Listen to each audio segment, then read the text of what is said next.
সমাধিস্থলী মন্দিৰ মছজিদ গীৰ্জালৈ পৰিৱৰ্তন হোৱা প্ৰথম দেখিলো।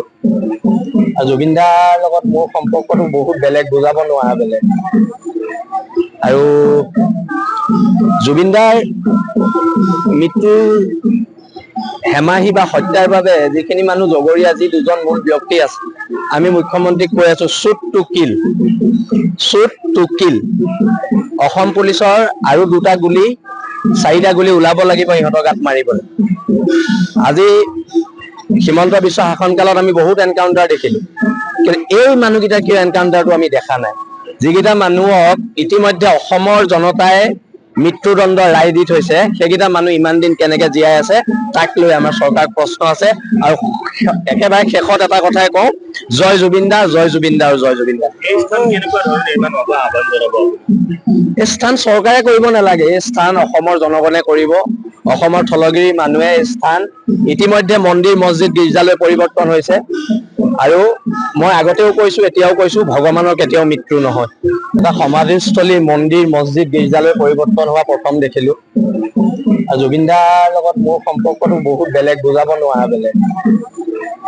আৰু জুবিন দাৰ মৃত্যুৰ হেমাহি বা হত্যাৰ বাবে যিখিনি মানুহ জগৰীয়া, যি দুজন মূল ব্যক্তি আছে, আমি মুখ্যমন্ত্ৰীক কৈ আছো, shoot to kill, shoot to kill. Assam পুলিচৰ আৰু 2টা গুলি, 4টা গুলি ওলাব লাগিব ইহঁতৰ গাত মাৰিবলৈ। আজি হিমন্ত বিশ্ব শাসনকালত আমি বহুত এনকাউণ্টাৰ দেখিলো, কিন্তু এই মানুহকেইটা কিয় এনকাউণ্টাৰটো আমি দেখা নাই? যিকেইটা মানুহক ইতিমধ্যে অসমৰ জনতাই মৃত্যুদণ্ড ৰায় দি থৈছে, সেইকেইটা মানুহ ইমান দিন কেনেকে জীয়াই আছে, তাক লৈ আমাৰ চৰকাৰক প্ৰশ্ন আছে। আৰু একেবাৰে শেষত এটা কথাই কওঁ, জয় জুবিন দা, জয় জুবিন দা আৰু জয় জুবিন দা।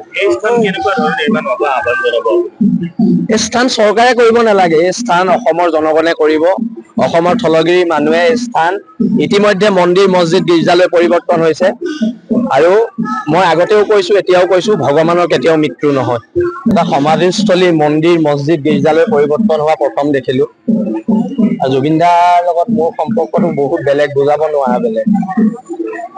আৰু জুবিন দাৰ মৃত্যুৰ হেমাহি বা হত্যাৰ বাবে যিখিনি মানুহ জগৰীয়া, যি দুজন মূল ব্যক্তি আছে, আমি মুখ্যমন্ত্ৰীক কৈ আছো, shoot to kill, shoot to kill. Assam পুলিচৰ আৰু 2টা গুলি, 4টা গুলি ওলাব লাগিব ইহঁতৰ গাত মাৰিবলৈ। আজি হিমন্ত বিশ্ব শাসনকালত আমি বহুত এনকাউণ্টাৰ দেখিলো, কিন্তু এই মানুহকেইটা কিয় এনকাউণ্টাৰটো আমি দেখা নাই? যিকেইটা মানুহক ইতিমধ্যে অসমৰ জনতাই মৃত্যুদণ্ড ৰায় দি থৈছে, সেইকেইটা মানুহ ইমান দিন কেনেকে জীয়াই আছে, তাক লৈ আমাৰ চৰকাৰক প্ৰশ্ন আছে। আৰু একেবাৰে শেষত এটা কথাই কওঁ, জয় জুবিন দা, জয় জুবিন দা আৰু জয় জুবিন দা। এই স্থান চৰকাৰে কৰিব নালাগে, এই স্থান অসমৰ জনগণে কৰিব। অসমৰ থলগিৰি মানুহে এই স্থান ইতিমধ্যে মন্দিৰ মছজিদ গীৰ্জালৈ পৰিৱৰ্তন হৈছে। আৰু মই আগতেও কৈছো, এতিয়াও কৈছো, ভগৱানৰ কেতিয়াও মৃত্যু নহয়। এটা সমাধিস্থলী মন্দিৰ মছজিদ গীৰ্জালৈ পৰিৱৰ্তন হোৱা প্ৰথম দেখিলো। জুবিন দাৰ লগত মোৰ সম্পৰ্কটো বহুত বেলেগ, বুজাব নোৱাৰা বেলেগ। আৰু জুবিন দাৰ মৃত্যুৰ হেমাহি বা হত্যাৰ বাবে যিখিনি মানুহ জগৰীয়া, যি দুজন মূল ব্যক্তি আছে, আমি মুখ্যমন্ত্ৰীক কৈ আছো, shoot to kill, shoot to kill. Assam পুলিচৰ আৰু 2টা গুলি, 4টা গুলি ওলাব লাগিব ইহঁতৰ গাত মাৰিবলৈ। আজি হিমন্ত বিশ্ব শাসনকালত আমি বহুত এনকাউণ্টাৰ দেখিলো, কিন্তু এই মানুহকেইটা কিয় এনকাউণ্টাৰটো আমি দেখা নাই? যিকেইটা মানুহক ইতিমধ্যে অসমৰ জনতাই মৃত্যুদণ্ড ৰায় দি থৈছে, সেইকেইটা মানুহ ইমান দিন কেনেকে জীয়াই আছে, তাক লৈ আমাৰ চৰকাৰক প্ৰশ্ন আছে। আৰু একেবাৰে শেষত এটা কথাই কওঁ, জয় জুবিন দা, জয় জুবিন দা আৰু জয় জুবিন দা। এই স্থান চৰকাৰে কৰিব নালাগে, এই স্থান অসমৰ জনগণে কৰিব। অসমৰ থলগিৰি মানুহে এই স্থান ইতিমধ্যে মন্দিৰ মছজিদ গীৰ্জালৈ পৰিৱৰ্তন হৈছে। আৰু মই আগতেও কৈছো, এতিয়াও কৈছো, ভগৱানৰ কেতিয়াও মৃত্যু নহয়।